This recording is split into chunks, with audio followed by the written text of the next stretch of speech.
Kahit sinasabing hindi napatok si Alex Gonzaga sa social media dahil sa nagsulputang content creator, hindi pa rin nagdamot ang host-influencer na magbigay ng aginaldo ngayong Pasko.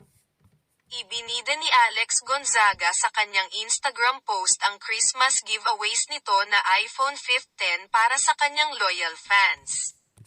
Ipinaskil nito ang ilang piraso ng cellular phone na nakapatong hagdan. My dear netizens, mamimigay tayo ng 6 na iPhone 15 sa lahat ng aking followers for the past 6 years. Hindi na pinahirapan pa ni Alex Gonzaga ang kanyang mga tagahanga.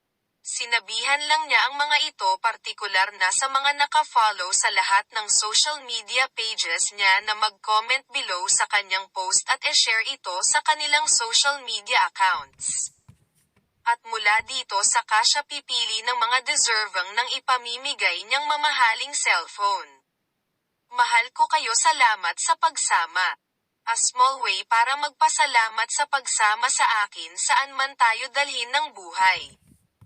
Humakot na ng higit sa 11.6K ang comments sa post ni Alex Gonzaga. Na lahat ay umaasang masusungkit ang mamahaling gadget.